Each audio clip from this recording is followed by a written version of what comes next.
Okay. All right. Well, it's good to have everybody back tonight, either in the room or on the video. And we are going to be looking at Genesis 26. And last week we saw the death of Abraham in chapter 25 and how Isaac and Ishmael came back and buried him in the very same cave in which Sarah was buried. And tonight we are going to move forward with Isaac and Rebekah. We saw how a wife was chosen for Isaac and how Rebekah, got into this relationship with Rebekah. The servant went and found her. And so tonight we're going to continue on with their story. And we start in the first few verses of chapter 26. And we're going to see Isaac. You know, I think this chapter is a really good lesson to us as parents, even with older children, because what we see in this chapter in several places is Isaac beginning to make the same mistakes that Abraham made. Yes. That's what I thought too. Seriously? Not a surprise. Not a surprise. Not a surprise, but, you know, doing the same things. So in chapter 26, what we see is it says, now there was a famine in the land besides the former famine that was in the days of Abraham. So if you can think back to about Genesis 20, so we're talking about 6 or 7 chapters ago, what happened, what did Abraham do when there was a famine in the land? Yes. He went to Egypt. And what we know is that he got himself into trouble when he got into Egypt. And so as we go on then in the chapter, it says, and Isaac went to Gerar to Abimelech, the king of the Philistines. So Isaac, he's headed for trouble. And the thing is, if you look at the map, and you look at where he was in the area of Hebron, and then you look at Gerar, that's south, as if he's headed towards Egypt. So Isaac is going to do the same thing Abraham has done, and he's heading for Egypt, but he gets to Gerar, and it says first it says he went to Abimelech, the king of the Philistines. So there's a problem right there. And then it says, and the Lord appeared to him and said, do not go down to Egypt. You know, he says, don't go down to Egypt, but dwell in the land where I shall tell you. And so I think we have to remember first that whenever we talk about Egypt, now granted we haven't gotten to Exodus yet, but whenever we talk about Egypt, we're talking about a place of bondage. We're talking about a place of sin. It is outside the promised land. So, you know, Egypt is kind of like being in the world. And if we are not in the world, we are not in a place of God's blessing. And, you know, we need to be in the land of promise, or we need to be in the place where God has called us to. And so Isaac is setting out to leave the place where God has called him to be. And God appears to him and says, your daddy did this, but you're not going to do it. Amen. So, and then God reaffirms the covenant with Isaac. And he says, don't go to the land, but sojourn in this land, and I will be with you, and I will bless you. For to you and your offspring I will give all of the lands, and I will establish the oath that I swore to Abraham your father. I will multiply your offspring as the stars of heaven. I will give to your offspring all these lands, and in your offspring all the nations of the earth shall be blessed. So, have we not heard this before? We have. When it comes to Abraham. Many times. And you know, I think it's really important for us to remember, you know, we joke around and we say, well, you know, God came, he's like, you dummy, don't go there. But in reality, God was very patient with Isaac. He was. You know, he was very patient with him. And he came and he redirected him and said, you're not going to go there. And then he reaffirmed the covenant with him. You know, not only did he say, you know, you're just headed in the wrong direction. I can't trust you to do anything. So, you know, I'm going to find somebody else. No, in spite of Isaac's behavior, He reaffirmed the covenant with him. So he's very patient with them. And I think, you know, that's just such a good lesson to us. Because he's patient with us. That he's patient with us. Yes. And he uses whoever, he uses that person, he changes that person. So Right. they still want to do their thing, but he says, no, you're not gonna do that. I'm gonna, Well, even when we do this, we may lose his blessing, but we are still under his care. Yes. Mm. He does not leave us, forsake us, or give up on us. Yes. Right. He keeps working. And, you know, he has a plan and a purpose for each of us, and he's going to do whatever he can, not to abandon that plan and purpose, but to make sure that that plan and purpose is accomplished in us. And so that's what he's doing with Isaac right here. And he comes to him, he formally, for the first time, last week we saw that Isaac was blessed after the death of Abraham. Yes. And so now for the first time we see that God is reaffirming the covenant that he made with Abraham with Isaac. And he tells him all of the same things. I'm going to give you the land, I'm going to make you a nation, and I'm going to make you a blessing. And last week we heard that he spoke to Rebecca, so this is the first time he's spoken to Isaac, face to face, right? Right. Well, she prayed and she asked him a question, which Right. is like, why is this kid killing me in here? Mm-hmm. When she was pregnant, and he came back to her and said, you know, there's 2 nations in your womb. We don't know if that was in a dream. We don't know how he spoke to her, but somehow he let her know what was going on there. In this particular instance, it literally says the Lord appeared to Isaac. So was that the angel of the Lord? Was it an angelic form? You know, was it something physical? Was it in a vision? It doesn't tell us. It just tells us that he appeared. And so then after he reaffirms this covenant with Isaac, he tells him why he's doing it. And it's not because Isaac is some wonderful person and he's doing everything right, all that kind of stuff. He says it's because Abraham obeyed my voice and kept my charge and my commandments and my statutes and my laws. So, you know, we have this obedience that we see in Abraham that is continuing to be a blessing in his children, even though we see his bad behavior repeated in his children. So the first thing that we kind of see is that Isaac is trying to make this trek down into Egypt, and God stops him. And he says, no, you don't belong in Egypt. You are the child of promise. This is the land of promise, and this is where you belong. And he reaffirms his covenant. So what does Isaac do next then in verse 6? He stayed. He stays. So he's in the promised land, but he moves a little closer to the Canaanites. So he stayed, but he took up stakes. Right. He kind of slipped a little. So he's like, I'm just gonna kind of slip slide in here away. a little closer to the Over. world. So Isaac settles in Gerar, and when the men he settles here in Gerar, which we've already seen in verse 2, 3, somewhere up here at the top. Yeah. Is the land of the Philistines. Mm-hmm. So he's getting a little closer to the Canaanites. He's kind of getting in there a little closer to the world. And then it says, when the men of this place asked him about his wife, what does he say? She's my sister. All right, so, and it says, he's thinking, lest the men of this place kill me because of Rebecca, because she was very attractive in appearance. All right, so he's just come out of this conversation with God, saying, you need to stay in the land. I will be with you. I'm reaffirming my covenant with you. He's had this mountaintop experience with God. He decides to stay, probably in a place where he shouldn't be staying. He should have gone home. And he turns around and he repeats the same sin that Abraham repeated.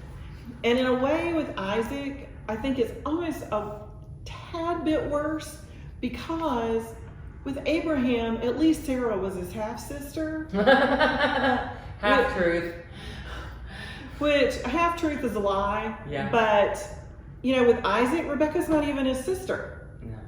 You know, she's like maybe a distant cousin somewhere down the road, you know, but she's not even a half sister. So, That's a whole lot of fear. yeah. And cowardice. And I don't understand personally the thought process of these men saying this woman is my sister, because it seems to me like you're putting her in more jeopardy. Yeah. You're actually putting her in total jeopardy. Yes. And you are not doing one of the purposes of a husband, one of the main Protection. purposes. Yes. Not protecting your wife. Like, I mean, you know, they're supposed to be an example of Christ. And he really loved her, so I mean, Right. not that Abraham didn't, but it was very, you know, shown in the word that he loved her. He embraced her. But that's how much fear he had. Okay, so since we've brought it to the point of fear, he's obviously has this fear of the Philistines. He doesn't have the faith, because anytime you have fear, you don't have faith. No. Yes. And They so, can't coexist. right. So he has this fear of the Philistines. He doesn't have faith to believe that God can preserve him, even though he's promised him the land and made all of these future promises to him. So then the question becomes, when trouble comes into our lives, do we find ourselves fearing for our safety and our well-being? I think even if we do, I think we have to, I have to grit my teeth. I just have to grit my teeth and knot up my fists and say, you're here, you're here, you're here, you're going to take care of me. Mhm. I will not do this or this or this or this trying to take care of myself. It's not, you know, I mean, we all know I have a lot of little ticks and oddities and things from We all stuff do. but this stuff that happened when I was a kid. Oh. And it doesn't go away. I try. Mm. But it can get a little better, but it can just zoom all back in and blow quick. Mhm. And I have to gut it out. I mean, that's what it is. It's gutting it out. But it is far less gut wrenching to do that for 3 or 4 days in a row till I can get beyond myself and back to God than to just take care of myself and abandon God, even though He hasn't abandoned me. Right. And reap the consequences, because they're awful. Oh, fear can be paralyzing.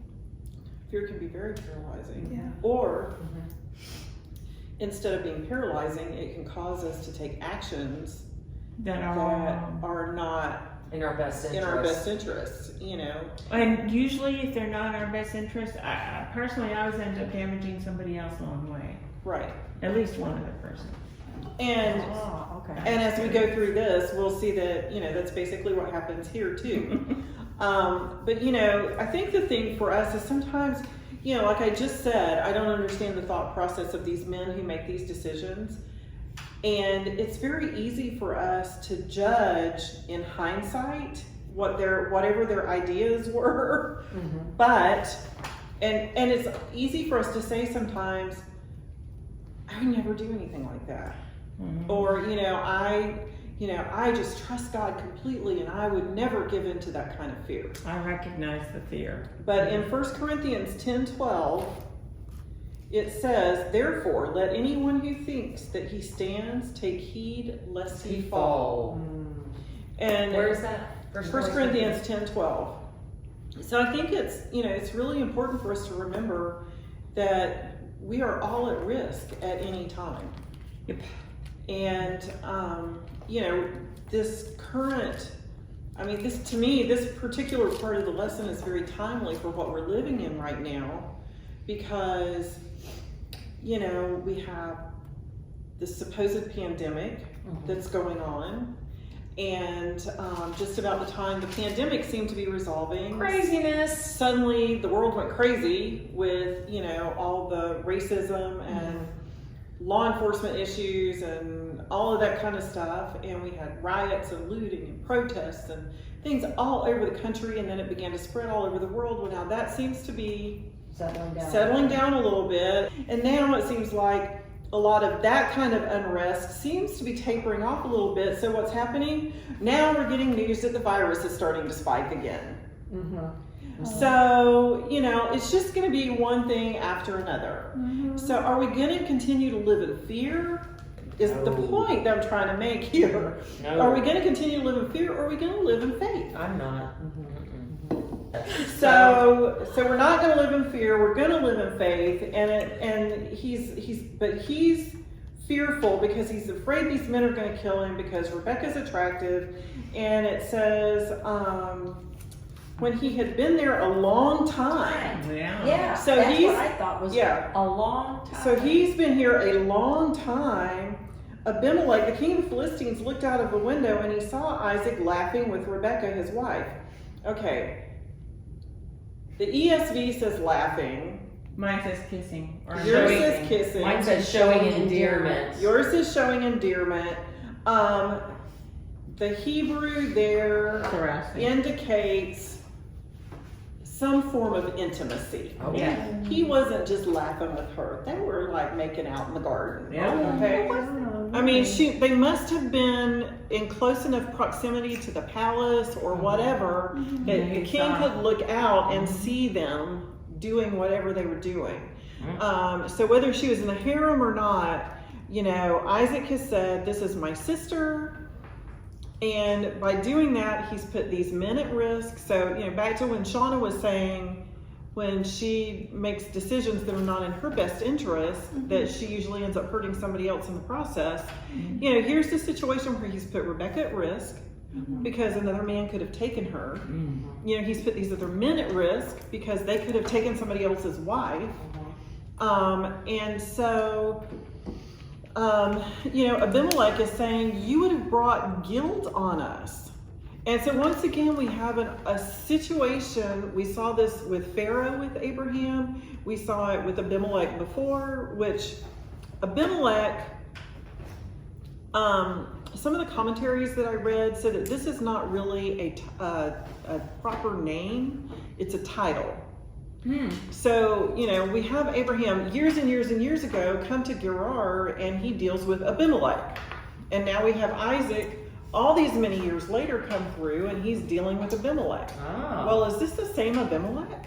that's what I was wondering. You know, because he would be like really old now. Just like Pastor King. Yeah, so this was some sort of title of the ruler of Gerar, so it probably was not, I mean, obviously not the same person. I mean, at the very most, it might have been a son or a grandson. So anyway,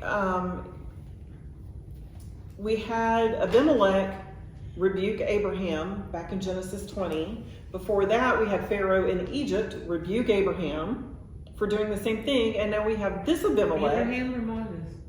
No, No, Abraham. Abraham. Moses hadn't gotten here yet. Yeah. So we had this Abimelech now is rebuking Isaac. So once again, we have a pagan king who has to rebuke one of the patriarchs for not doing what they're supposed to be doing. Yikes. So Abimelech warned all the people and he says, whoever touches this man or his wife will surely be put to death.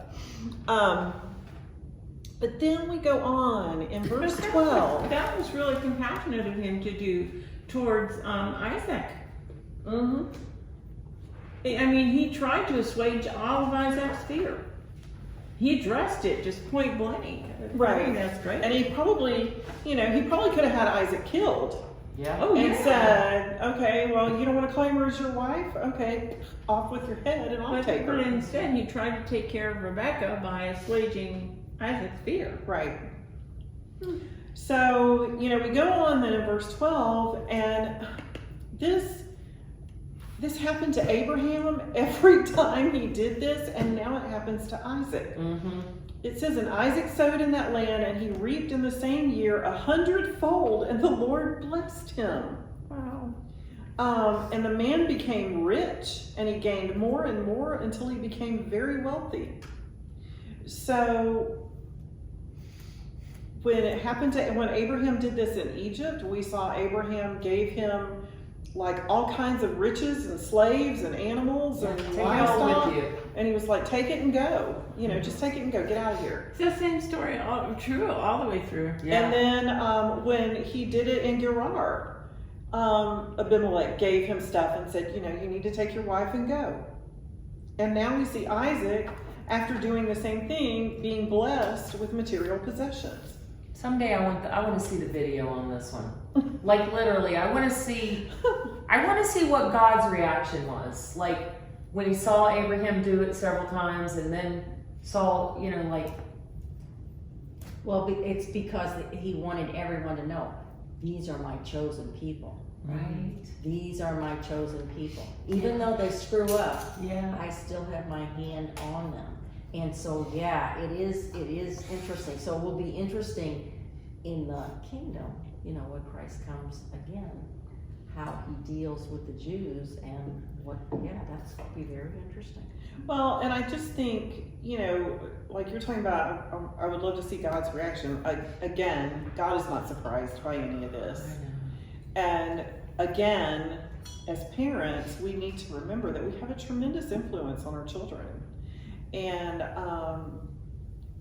Yeah, that's you know, interesting, even yes. though Isaac wasn't around when Abraham was formulating these little scenarios with Sarah, he still does the same thing. So he obviously has acquired a lot of Abraham's thought processes and his traits and his characteristics through the years, both good and bad. Well, your first teacher, most important teacher is your parents. Right. And he probably heard all the stories. But you know, what does it tell us when we look at Abraham twice and now Isaac in the same situation, and we see that all three times they were immediately blessed after they did this? What does that tell us about God's blessing in our lives?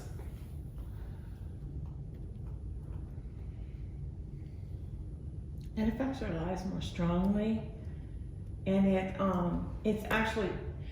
it's his witness through us. He is witnessing who he is through us. Right. I tend to forget that. And it's not contingent on our behavior.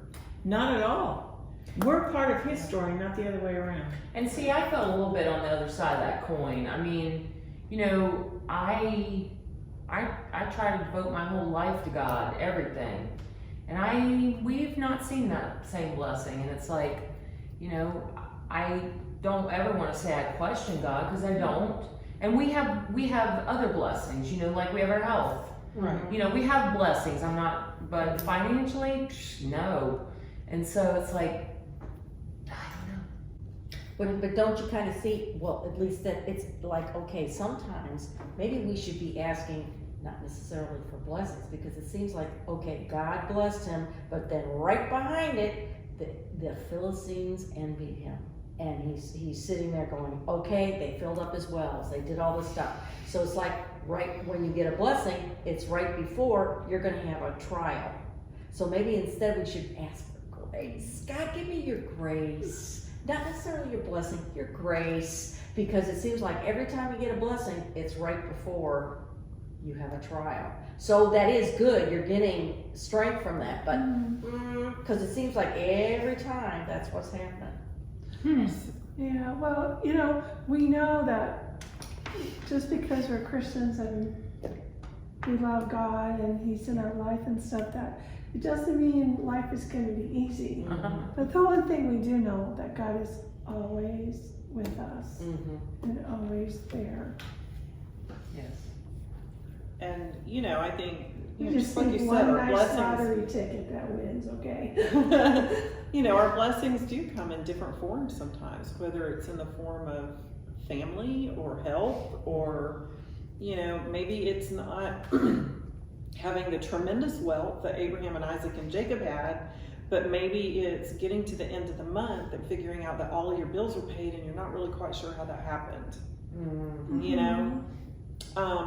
But anyway, so he says that he has been materially blessed here, obviously not contingent on his behavior, because, you know, he lied, he deceived Abimelech. We see that Isaac is a hard worker. So he's not, he didn't just have this stuff appear on his doorstep. He worked for it. And it says he had possessions and flocks and herds and many servants, so that the Philistines envied him. And I'm thinking probably feared him, because here he's moved into their area, and he, I'm sure, was already very wealthy because he inherited everything that Abraham left. And we know that Abraham was very wealthy. Yes. And so now he's becoming even richer and more wealthy, and he's gaining more flocks and more crops. And so the Philistines are probably thinking, this guy's he's gonna get powerful enough, he's gonna take over here sooner or later. And so what is their, how do they deal with their fear and their envy? Well, They cut off all of his water they cut off his water supply. for all of his flocks. And we don't really think about it probably so much because we live in a land where all we have to do is walk in the kitchen and turn on a tap and we have water. Mhm. We don't have to dig our own wells for the most part. But here, these people, water was life. They had to dig wells to have water to drink. They had to dig wells to have water for their crops. They had to dig wells to have water for their herds. And so water is life for them. And when these people come and according to this, it says that Isaac's father's servants had dug these wells in the days of Abraham. Mhm. So technically these should have been His Isaac's wells. But they're saying, no, we're going to cut you off here. We're cutting off your water supply. We're going to fill up the wells. So Abimelech said to Isaac, go away from us because you are much mightier than we.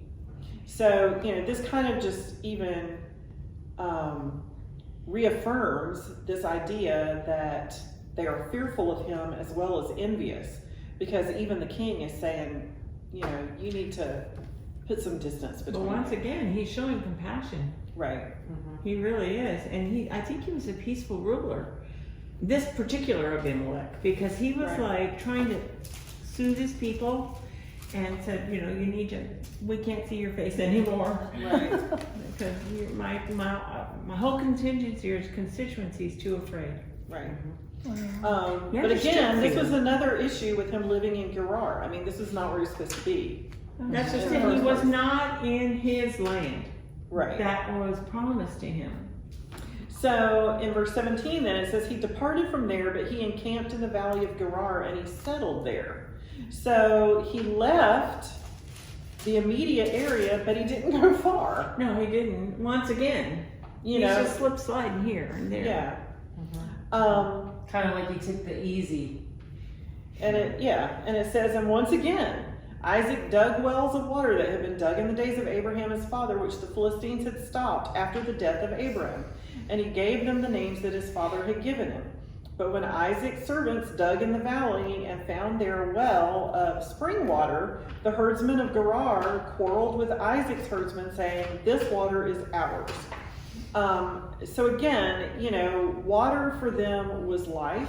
The Philistines needed it. Isaac needed it. But interestingly, it talks about all these wells being the ones that were dug by Abraham. And, how interesting that Isaac is seeking the resource that sustained his father. Mm-hmm. That's true. He's going to the wells that sustained Abraham, and he's drawing the water from those places. And, when we look at living water as being something spiritual, do we seek to find spiritual resources that have sustained others in the past? Are we always looking for something new? Because all of that sustenance that sustained Abraham, Isaac, and Jacob, that sustained Moses, that sustained David, and all of those people all the way from Genesis to Revelation, not to mention all of our ancestors that came before us, all of those resources are available to us. Mhm. We may have to dig for them a little bit, but they're there. So we have to seek it out. It takes faith, it takes work, and it takes commitment. but the resources are available. And so the spring water was particularly valuable because it was running water. This was not stagnant water in a well. So it was, I want spring water. yeah, Yes. so it was fresher, it's gonna taste better. Plus sheep prefer running water to stagnant water. And I'm sure some of these other herds do as well. So they're fighting over this running water. And so it says that Isaac called the name of the well Esek, which means contention, because they contended with him over this well. So it says, then they dug another well and they quarreled over that one. So he called that one Sitnah, and that means opposition. Oh, okay. So he's not, he's trying to get back to where his father was and to make use of those resources, but he's got like 1 foot in the world, kind Yes. of. He's just not moving quite far enough away. And because of that, he's fighting over, I want this over here because it's a good resource, but I have to stay close to where the contention and the opposition is, rather than moving further away and finding that peace. Or heading for home. Right. So why do you think the famine was there in the first place? Why did God put the famine there? Doesn't say. I know it doesn't say, but I'm sitting there going, well, why is it that because he would never have left the promised land if the famine wasn't there. So it could be that they were getting a little lackadaisical in their worship of him, or was there idolatry kind of coming in, or? There's Well, always and idolatry. we can't, the thing is, we can't speculate, because Yeah, when we I start to speculate, then we're adding things to scripture that aren't We there. really don't. Can't do it, lady. It could have just been an earth cycle. And, Yeah. we don't know. What we do know, what we always know, is that nothing happens By mistake. by mistake, by chance, Outside of God's outside of sovereignty. God's sovereignty, and everything has a purpose. And reason. And which again is a good lesson for us in these days that we're living in right now. Whether or not God is the instigator of all of this, He is still sovereign over all of this. He's allowing it. He's allowing all of it, and I can promise you, He's got a plan and a purpose for it. And so, somewhere along the way, there's going to be an outcome related to what's going on with Isaac and this situation in Philistia, Gerar, and sooner or later, there's going to be an outcome related to all of the stuff that's going on in our world today. Yes. So Isaac then moves from there, and he digs another well, and this one they didn't quarrel over, so he calls it Rehoboth, which means roominess, saying, now the Lord has made room for all of us, and we shall be fruitful in the land. Probably because he's getting a little closer to home. And he moved away again, so maybe he's far enough away. He keeps moving away by increments, and as the farther he moves, the more peaceful it gets. Yeah, because he's separating from the world. Right. I think there's another lesson here that I'm thinking about, and that's that, we try and love everybody we come across well. I do. But the thing is some people, you just aggravate. And so Some people don't receive it. No, they can't read, or it aggravates them. And you know what else? Sometimes the Holy Spirit that lives in you just kind of rubs them the wrong way. Exactly. Because they have a different spirit that lives Yeah, in. because I just dealt with that for over a year from one of my coworkers, and nothing. We did have a little weird situation, but nothing that should have. But I guarantee you that's what it is. It's my Holy Spirit rubs her The wrong way.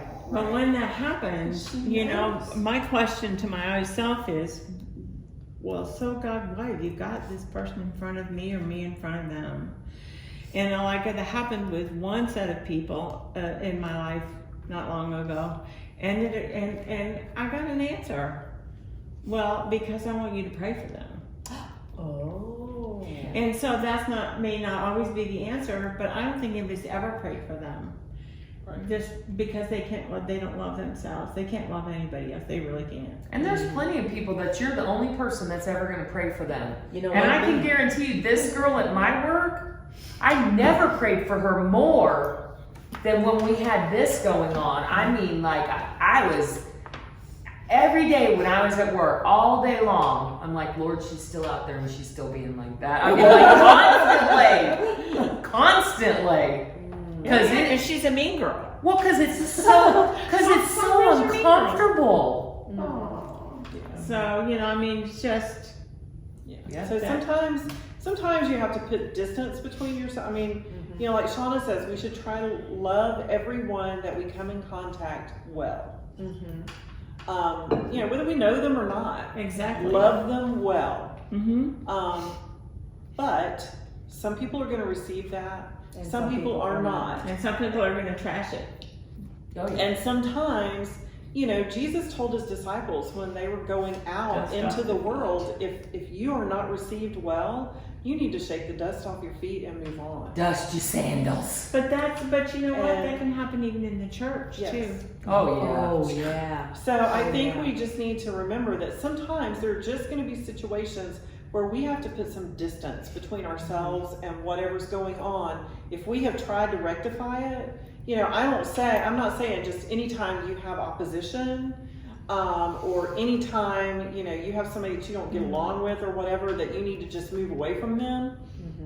Do what you can to try to rectify the situation, but if they are not receptive to that, then you need to just move on. Yes. Move Well, on. I think you can move on, but I think you have to keep praying. I think they might go onto your like once a month or whenever they pop into your mind prayer list. Yeah. Right. Oh, never. I don't know that we would ever be called to stop praying for somebody. I mean, maybe, but Well, I think so. I think sometimes God says, "Okay, that's it," because He's moved on. Maybe. I mean, Right. I found there are people like that, and they actually, I'm finding at this point in my life, are moving out of my life. right. Because just like he was saying, he was saying that Isaac lived a long time with the Philistines. See, he just went and said, okay, I'm gonna stay here. I'm just going to plop myself I'm just down gonna here. pop myself down here and I'm gonna stay here forever. And God said, well, no, that's not really. So they put that contention there, no, to move him along.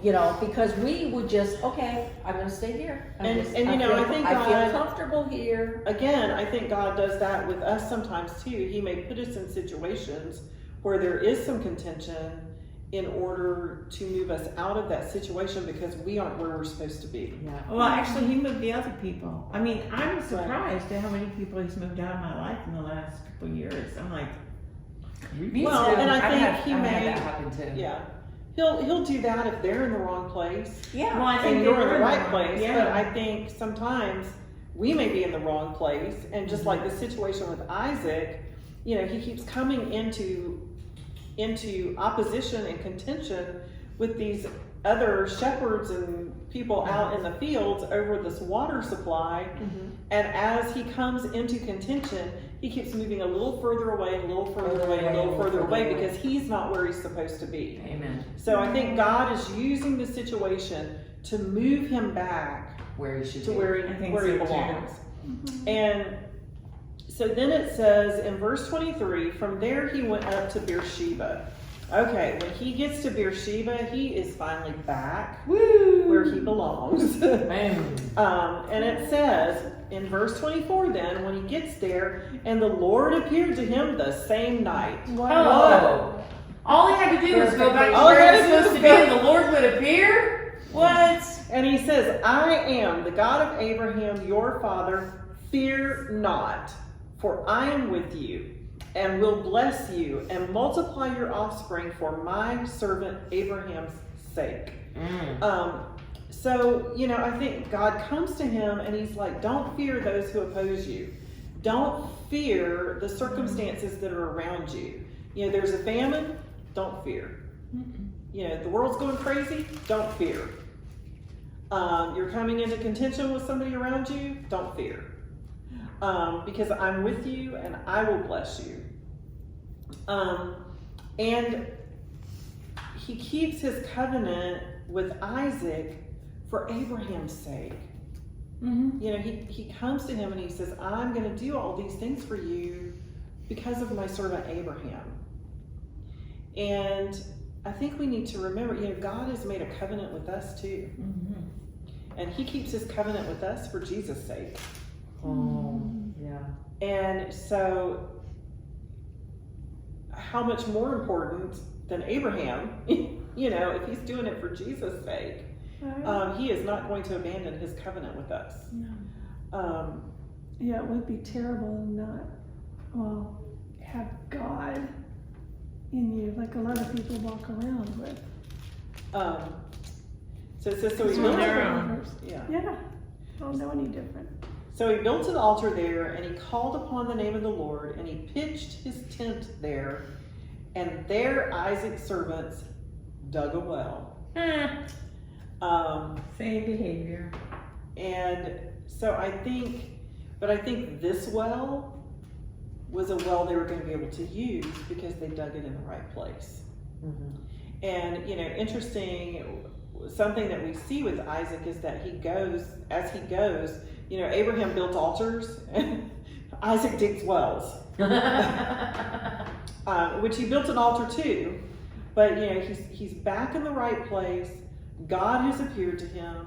God has said, I'm with you. You don't have to fear. And so his response then is to build an altar and call upon the name of the Lord. Number one, worship. Mhm. Number two, it says that he pitched his tent there. Pitching his tent, you know, the word for that is dwelling. It's just like in John 1 when it says the word became flesh and dwelt among us. Mhm. The word for dwell means pitch their tent. He pitched his tent among us. Nice. So, you know, this is like he's putting down stakes. He's going to live here. Mhm. He's come back to God. He's So he- dwelling with God again. Yes. Mhm. And so he's come back home. He's come back to God. And then lastly, it says, and there Isaac's servants dug a well. So he's not only Physically gonna be there. worshiping, Yeah. he's going to be physically there, but But then he's he's also also kind of producing his own resources. You know, this is not a well that Abraham dug. This is a well that Isaac digs. Right. And so he's going to dig this well. He's relied on his father up until now, but now he's got his own covenant with God, and he is relying on God and his own resources. So did they have, so there's the altar there, so they did have a sacrifice kind of thing going, not necessarily, What, for the well? no, just, well, yes, to thank God, he built the The well, altar. which He is, built an he altar. built an altar, Right. and so did he sacrifice, because, you know, Isaac was going, his father We was going don't to know. sacrifice him. Again, I'm we not don't sure. know. It could have just been an altar of praise. You can't do it. Don't do it. Yeah. I have a question. So where are the kids all this time? Oh, they're, I mean, I know they're grown or Jacob and Esau. yeah. They may have been traveling with him. I just find it interesting they're not mentioned at all. Well, it's not their Esau father. gets mentioned in the very last couple of verses of the chapter. Okay. And he is of marriageable age. So, but anyway, I think it's, you know, we've just come to this point. We don't know if Isaac offered anything back in chapter 4, even as far back as that, and even further, when God made clothing of animal skins for Mhm. Adam and Eve.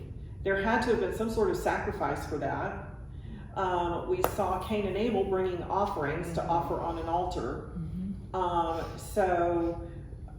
We saw Noah bringing a burnt offering after the flood. Mhm. So, Probably do we something. want to make an assumption? We could probably assume something was offered on the altar, but we don't know that for sure because it doesn't tell us. And what we can know, again, for sure, is if it was important, it would be there. It's not there, so it's not important.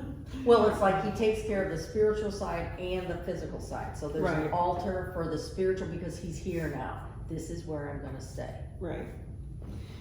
Okay, so in verse 26 then, it says, when Abimelech went to him from Gerar with Ahuzah, his advisor, and Phicol, the commander of the army. And Isaac said to them, why have you come to me? You know, you sent me away. You told me to get out of Dodge, and now you're coming to see me. And they said, we see plainly that the Lord, and when it says Lord there, it is the covenant name for God, Yes. Yahweh. We see plainly that Yahweh has been with you. So we said, let's have a pact. Seems a little late at this point. So before, you know, they see that he's really blessed and he's growing and he's wealthy, and they just want him to get out of town because they're afraid of him. Now they're like, okay, well maybe we need to just kind of have a deal with this guy. Let's rethink this. Let's rethink it. So they want a pact between you and us. So let's make a covenant with you that you don't do us any harm, just as we haven't touched you. We've done nothing to you but good, and we sent you away in peace. You are now the blessed of the Lord. So I kind of wonder if maybe Abraham had a little bit of a reputation in Gerar, and they knew that Abraham was the blessed of the Lord. And now that Abraham is gone, and again, this is speculation. It doesn't tell us. And I'm not. But it's just kind of interesting, the wording there when it says you are now the blessed of the Lord. Like And they it noticed. used to be Abraham, noticed. but now it's They you. noticed. Now it's you. And where did they get the name Lord? You know, they used the proper name. Well, You know, again, Abraham has lived in the area for a long time, and I'm sure he was well known to these people, even if he didn't live as close to them as Isaac did. So very possibly they could have known of Yahweh through Abraham. It says, so he made them a feast, and they ate and they drank. In the morning they rose early and they exchanged oaths. And then Isaac sent them on their way, and they departed in peace. And that same day Isaac's servants came and told him about the well they had dug, and said to him, we have found water. And he called it Shibna, which means oath. Therefore the name of the city is Beersheba to this day. So, we kind of have that little back and forth chronology thing here, because it says he came to Beersheba and they dug a well, and now we're seeing beneath that the circumstances that surrounded the digging of the well and Beersheba and all of that kind of thing.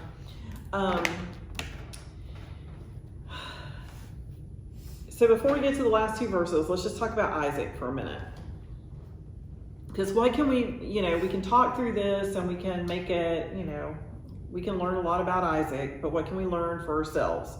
So what we see, number one, is back in verse 23, Isaac wandered away from God, but once he came home, he stayed there. We will never read of Isaac leaving again.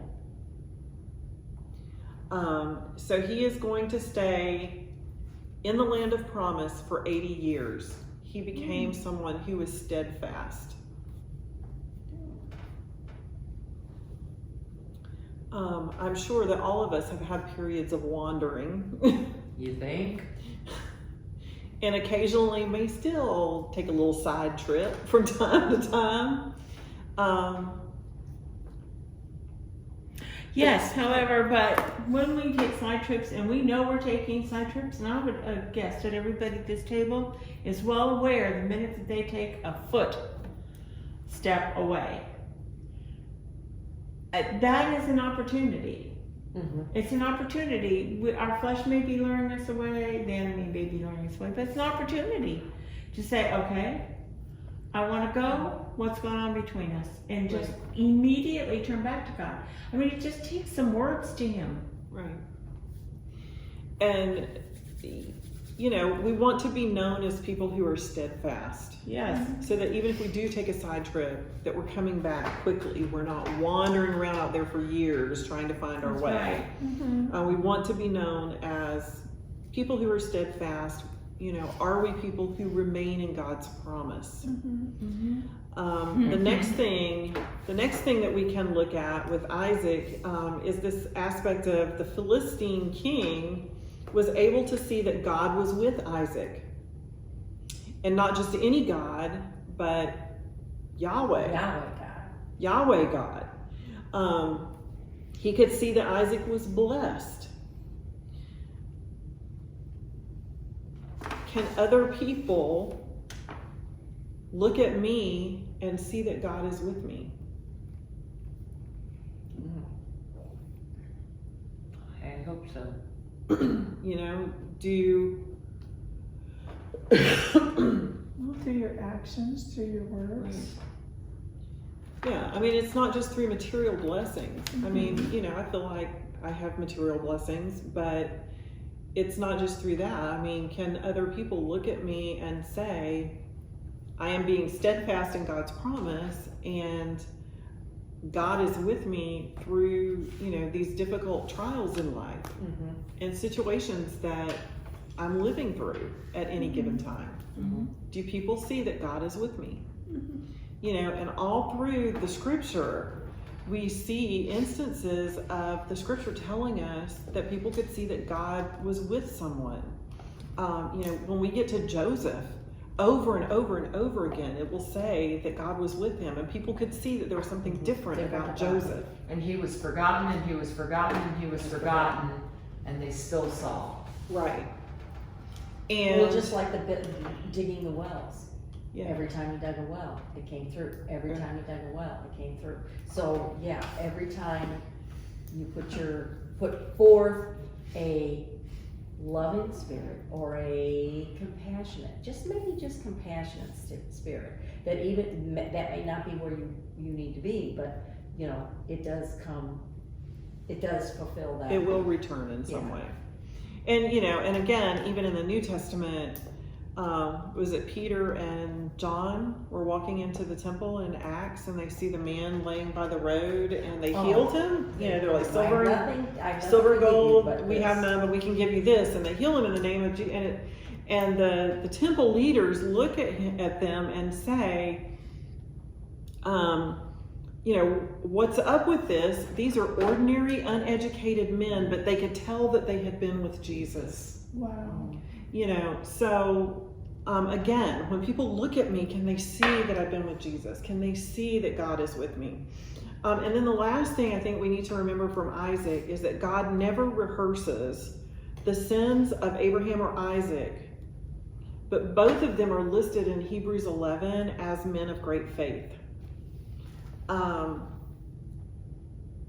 And I think, you know, we tend to, maybe it's just me, I don't know, but we tend to read through the scripture, I think, and we read these men's stories, and we think we can focus on all of their failures. We see the problems. We see the problems.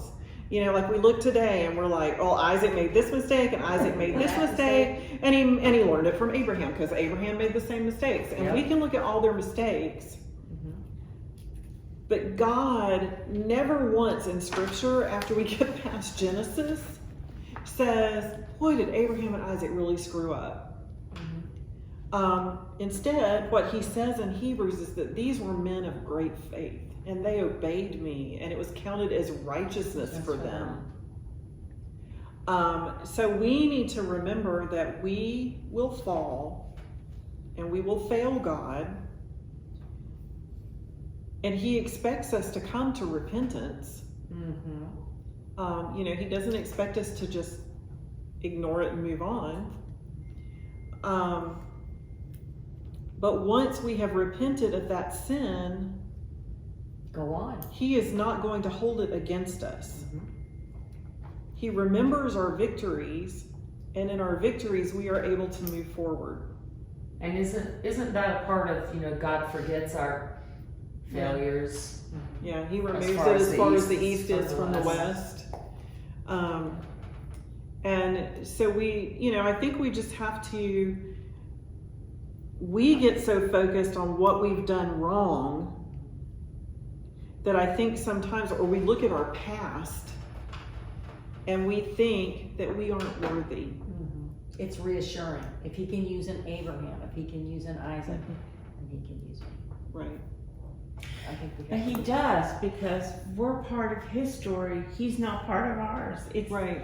we have been written into his story, not the other way around. Yes. Right. God, And- yes. And I think that you have come many years to come to the point where you can embrace that and believe it. Yes. You know, but I know that there are a lot of people out there who are living a story right now that is hard. Oh. Yes. You know, I mean, Heck yeah. if you really want to know the truth, most of us are living some kind of a story that's yeah. hard. Yes. But there's a lot of people out there who, like you, have a lot of trauma in their lives. Yeah. They've got a past Yeah. that is difficult, or maybe they've got a sin that they're dealing with, and they feel like God can't use them, that they're not worth anything. And I think if we can grasp the idea that if we truly repent of our sin and seek his forgiveness, that he forgets it. And I'm here to tell you that, you know, whatever that thing that Satan meant to destroy you, God uses. Oh yeah. He has used that in my life over and over and over again. Yep. So, you know, God's those would be, constant care. yep. Always under his constant care. And, you know, I always love to come back to Paul when I'm talking about stuff like that. And I realize that, you know, we think of Paul as that great missionary theologian in the New Testament, and none of us could ever live up to Paul. But I think we also have to go back and remember who Paul was and what he was before he met Jesus on the road to Damascus. He was a Christian killer. He was a terrorist. Yeah. Christian killer. He was a terrorist. Mhm. He was creating terror in the area. He was going around killing Christians. Worst of the worst. He, you know, and doing it in the name of God. Yes. And when we look at that, you know, and he says, he puts everything behind him.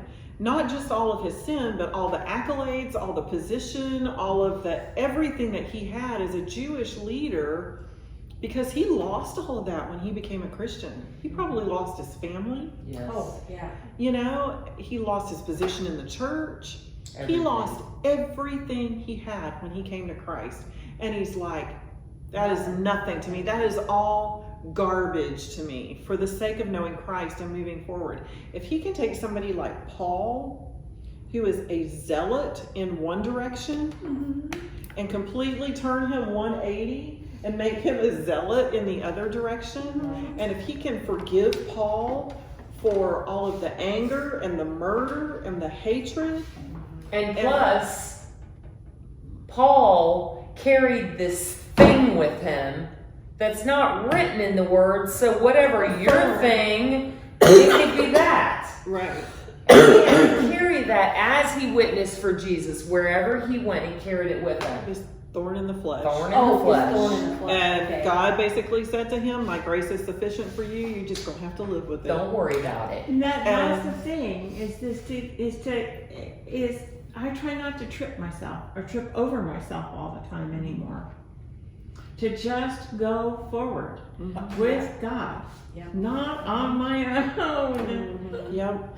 And, you know, so I think, you know, for us, you know, that's really where Isaac comes to at the Yes. end of this Yes. chapter. Yes. He goes home.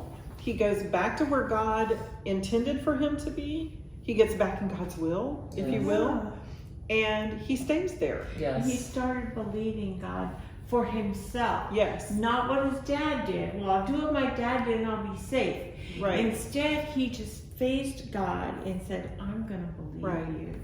And so he did wander, but he came back.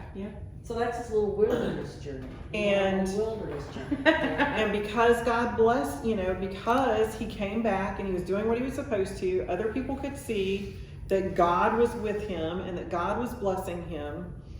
And God never rehearsed his sin anymore. And so I think, you know, there's nothing special about Isaac in that God would treat us any differently. You know, we can wander, He says he won't. right?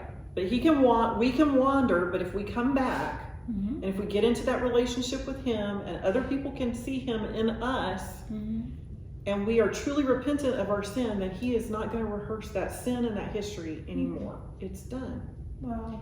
He may use it to glorify Himself, and He may use that in you because thinking about some of the people sitting around this table and some of the things that you guys have dealt with in your histories, and thinking about where you are now and what a testimony to the power of God that is. You know, He may use you, and He may use you to minister to other people who are in the same situation that And you he were has. in, He has. He has.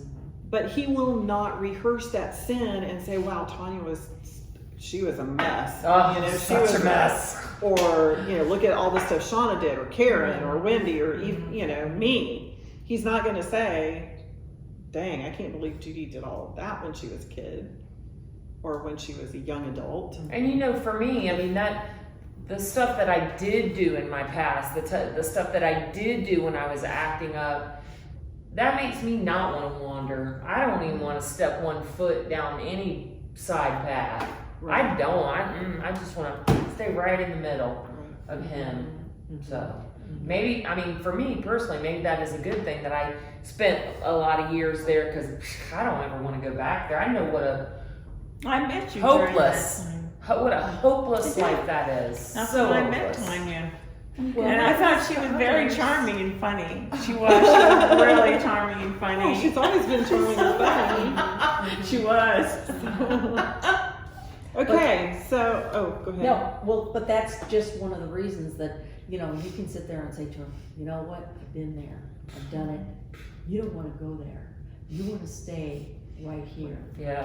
And maybe just that will, oh, okay, somebody that I really, that I kind of approve of, that has done, yeah, if she says that maybe, because it needs to be not your parents. Right. It needs to be not your, you know, people. It needs to be somebody that you're going, yeah, I need to listen. Because those people aren't happy ever, Mm-hmm.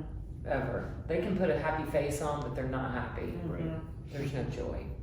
Okay, so last week we saw Jacob. No, last week we saw Isaac get married. Sorry. At 40. And so now in verse 34 and 35, we see Esau getting married at 40. Yeah. However, Esau, and again, this is that kind of back and forth sort of thing. With the chronology, it was Jacob. We saw Jacob steal the birthright last week, the birthright. And so now Esau, he's 40 years old, and it says he took Judith, the daughter of Beeri the Hittite, to be his wife, and Basmath, the daughter of Elon the Hittite, and they made life bitter for Isaac and Rebekah. I love this. Esau was this Esau. He couldn't get himself straight. That's hilarious. What kind of name is Basemouth? I just want to know. I don't know. I'm just not really happy that Judith is mentioned in a negative way. Interesting. Choose first. But, you know, the thing that we see here is that Esau married women who were Canaanites. They were not, Yes. Yes. you know, he went outside, he married these women, and it says they made life bitter for Isaac and Rebekah. So this just kind of gives us one more little insight into why God chose Jacob over Esau. Yep. He It knew. sounds like they had nasty little personalities He knew. on top of He being knew what kind God. of hurt he saw. Well, and isn't that interesting that Isaac or Rebecca would not have, okay, we need to find you A a wife. Jewish wife, like From your our dad, ancestors. like your But dad we for don't me. know. It says he married them, not Yes, that. yes, Right. that We he don't didn't. know. And what we will- maybe they go tried out to. and find And what them. we will see as we move forward is that the reason they determined to find a wife for Jacob from her family Part of the reason is because she says these Canaanite women are driving me crazy. So anyway, all right. So that's all I have for you guys tonight. But it's been good to be back together again. Next week we will be looking at Genesis 27. And my goal over the next week or so is to get the website up and running, and I will introduce that in the next Oh, okay. couple of weeks, I hope. So we'll see y'all then. Very, very good.